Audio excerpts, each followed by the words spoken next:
Alright, here we go. The match. Dyllan versus Skip. We got game one coming in. And I already see some different picks that he's got coming in for Dyllan. Let's take a look at Skip's Temtems he has. He has Kinu, Pig, Barnshi, Gaialis. Those are pretty meta picks, along with Yukama and Valorant. His two flex that he's running is Mashuk and Capire. So we're going to see what he likes to do with these Temtems. So Dyllan's going to be banning out Volorend, a very standard ban, and we have Skip banning out Gazuma, actually. I wonder what his thought process on that was. I'll probably ask him about that later. So first pick on Skip's side is going to be Capire, while Dyllan picks out Mudrid and Yukama. Skip also picks Yukama, and then the bans coming in is going to be Volorend, and on the other side will be Barnshi. So Dyllan would rather ban Barnshi over Pig. I'm really curious on what his thoughts on that is too. And we get to see the big Golder, the tanky Golder. I'm super excited. And we got Mashuk, we got Pig on Skip's side, and I think he's going to be running Kinu. I know Kinu creates huge synergies with Golder and with Mashuk, so let's see how this all plays out. It's gonna be awesome. Alright, so we have Mudrid Yukama on Dyllan's side and Capire and Yukama on Skip's side. So Yukama is a super standard pick right now for the first starting Temtems. For your first two. People have been loving it. It doesn't really have too many counters that can be picked against it, so.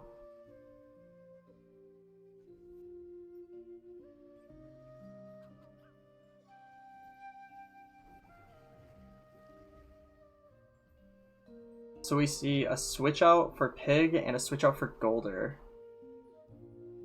So Yukama has typically always starts off with using water cannon turn 1. So switching the Temtems that they kind of know are going to be attacked on turn 1 is pretty standard.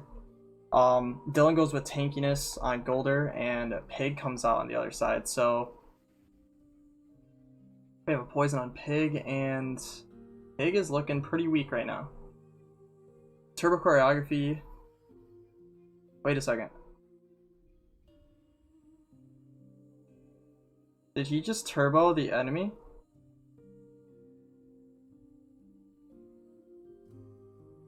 Oh no. Oh no. Oh no. He just sent me a Discord message saying he definitely turboed the enemy team. He said he failed input. So there is a glitch that happens within Temtem right now.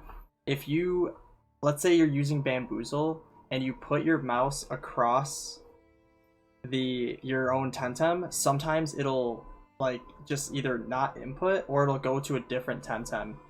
So you really have to pay attention to the circles around what is actually going to happen. This is the high elo competition I came to watch. Let's go. Alright, so Kinu's coming in with Mashuk. And Pig is going to be using Bamboozle. It looked like he used it on himself. I kind of took my eyes away for a second. So on Golder and Yukama, on Dyllan's side, he does have a huge... he has a huge speed edge. So later on in the game, he's going to have a tempo advantage when he switches out or loses either Kinu or Mashuk, or if he switches out as well.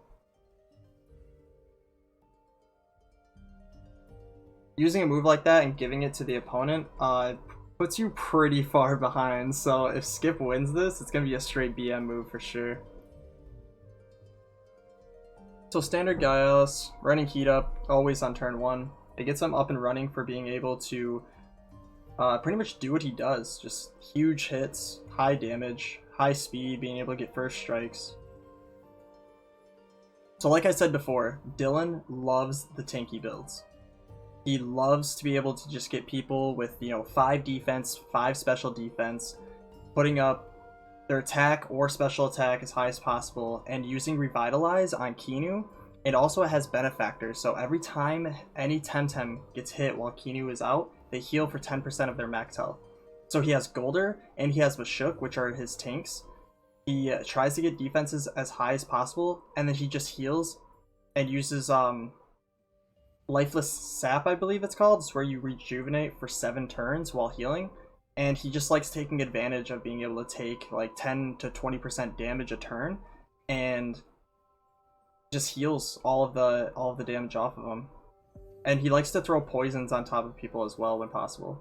So Skip does not take out the pig. Mudrid does use an attack, but he gets the Feint Curse on Mudrid, and Gyalis knows that he's going to have his pig die, allowing Mudrid to take 40% health damage, and Gyalis can use any attack to be able to do the rest of the 60%, which is exactly what he does to knock out the Mudrid. So Catfire is a very, very utility-based Temtem that I'm seeing right now. A lot of people are having this really good idea of using Doom in order to kill tanky and support comps like Pig and Kinu and Barnshee. So I wonder if that's how he's running his Catfire or not. Right now would be a perfect time to be able to run the Doom if he can get it off. I believe it's a 2 hold, so he cannot use it this upcoming turn because he didn't switch in. He came in from his Temtem being knocked out. So right now, his Catfire on Skip's side has a 1 hold, and it needs 2 hold to cast Doom. And I wonder if he has Talisman on, so that when he uses Doom on everybody, only 1 of his Temtems are going to die, and 2 of the Temtems on Dyllan's side will die. And remember, Doom is a force turn timer, but the turn you use it counts as a turn, so it's technically a 3-turn timer after its usage. Toxic Ink on a Catfire. So, me personally, I don't care if my Catfire takes damage as long as my Doom gets off on everybody, because he's kind of like my suicide bomber. It's like, I'm going to kill myself in order to kill 2 of your Temtems. And if you really wanted to get fancy with it, you could run some sort of talisman on whatever other Temtem is going to be on your side. Or you can run a Temtem with Sacrifice and run Talisman on Catfire. There's a lot of really cool strats you can run with Doom on Catfire. It looks like he's not going to be running Doom soon. I think he's only going to use it when he's about to die. Or he might get the knockout even with the special defense +1.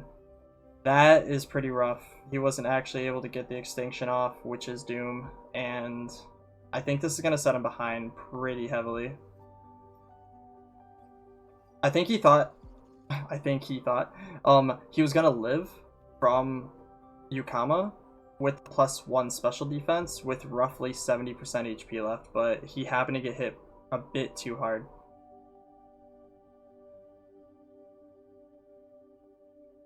So let's see how Skip likes running his Kinu. He likes running Protector instead of Benefactor, which makes a lot of sense. You typically want Protector. Gaining an extra move on switch-ins, it's almost like you're not actually losing a turn when switching in somebody with a passive move like that. And Gyalis actually lives from that. Actually, the poison is going to knock him out. Rough.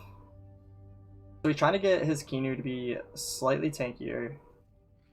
Gyalis goes down. Right now it's looking like a 4-2 in Dyllan's side. So it's hard to actually take much from this game because of Turbo Choreography being used on the enemy side. That is pretty rough.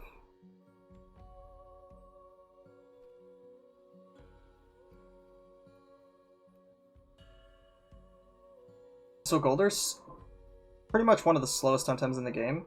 Yukama should be able to use an attack and be able to kill him. And I think that's what the attack's going to be doing. So whatever attack he uses is probably going on Kinu this turn. Aquatic Whirlwind should be going on to Yukama. Yeah, there it is. So with half damage, he still takes 30%. He can put him into lethal range of his Gyalis.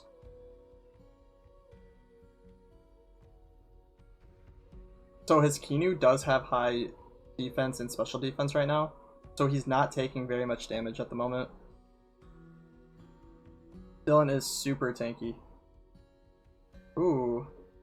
He's taking a high amount of overexertion damage. If you look at Yukama. Alright, so he did use Turbo Choreography correctly this time. Lifeless Sap, gaining the heal on Kinu. His Kinu has a double stone wall up. Oh, sorry, he used it on Yukama. So his Yukama and his Kinu have 2 defense, 1 special defense on each of them, allowing them to take even more damage. The problem though is Dyllan doesn't have any physical like attack. He has special attack. So he has Beta Burst, he has Aquatic Whirlwind. So all that special defense, it's typically when you run Stonewall, you use it against Gaialis or Anahir. People with high attack, not special attack. It does still work for both, but it's just not as effective.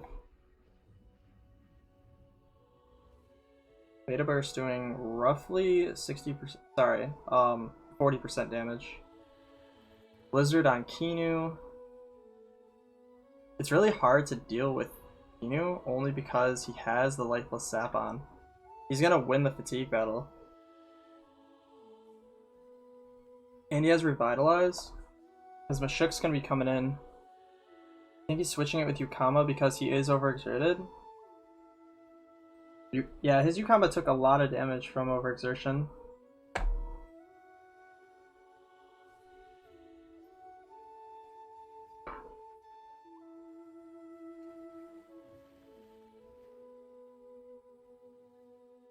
So the one thing that's really cool about Dyllan's side is a lot of people are in the meta of Saipat and Yukama as their first picks. It's typically one of the two. And having Golder and Mashuk counteract that play heavily. 3 times damage with Beta Burst. But he does have the Benefactor, so every time he takes damage, Kinu is just healing him. Another stone wall going up, giving him... Oh, sorry. This one's going on Mashuk. So I'm pretty sure he had Kinu give him +1/+1. So he is at a +3/+2 defense, special defense at the moment. And because of what happened earlier, I think... Oh my god! I'm pretty sure Kinu gets a move off before the other Kinu because of Turbo Choreography from before. Yeah. So he would actually not have enough speed to heal him before the other Kinu used an attack, but the other Kinu did have overexertion at the time, so it didn't actually matter.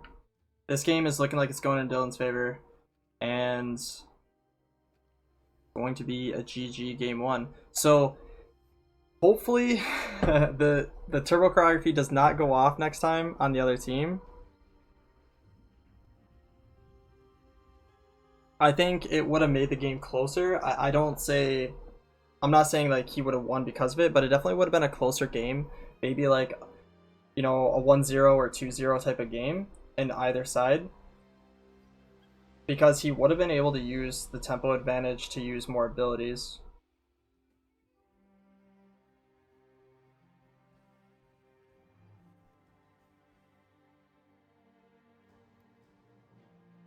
So right now it's just inevitable. He has Kinu, Yukama. Kinu is just going to keep healing. Anytime Yukama takes damage, he's going to heal. So more stone walls coming up to make sure nobody dies. We're just typically waiting out the next 3 minutes.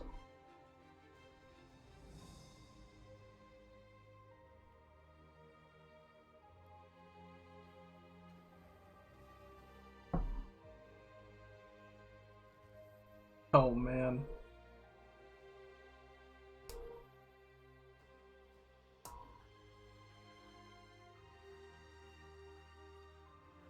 I wonder if he'll put in the Golder and put Lifeless Sap on him, or use Revitalize because he has a higher speed.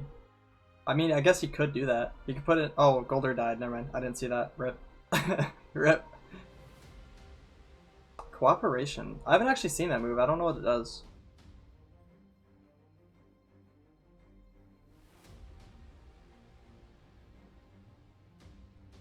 59 to 44, dealing 15% with beta burst. Stone wall, making him even tankier, but he does overexert a little bit, it looks like. Or it's the exact amount. Yeah, he does overexert, so he can't do anything next turn, so it should be a death using beta burst with aquatic whirlwind. It's gonna be really close because he used the wall. I think he's gonna live with about 11% health. Oh wow, he's gonna live with like 25. Rip. The stall game is real. I think Skip is really upset that he made the mistake. Well, I mean, sure he did make the mistake, but it was technically like the game glitching and him not being able to pay attention to it. But I don't put the full blame on him, but it is something that is going around, and it's happened in a few of the events. So it's definitely a common mistake that's happening. You know, good old Mashook out. He doesn't want to die. Yeah, he brings in the poison with the aquatic whirlwind.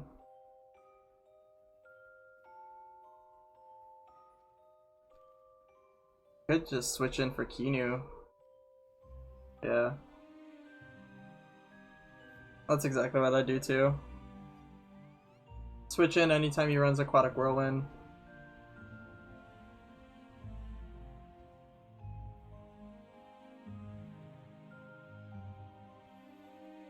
Like this turn right here. Just switch in for aquatic whirlwind. And then allow him to get poisoned, deal a lot more damage, and it'll hasten the game a little bit.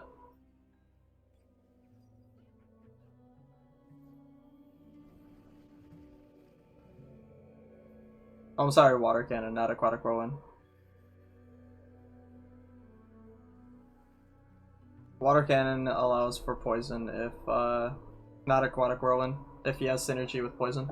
I had those two mixed up for synergies. I thought it was aquatic whirlwind. Water cannon is super good. It's so good, so good. He just sacrifices. Like, screw it. Here's my special defense. See ya, guys. Alright, so game one is going to go in Dyllan's favor. GG's.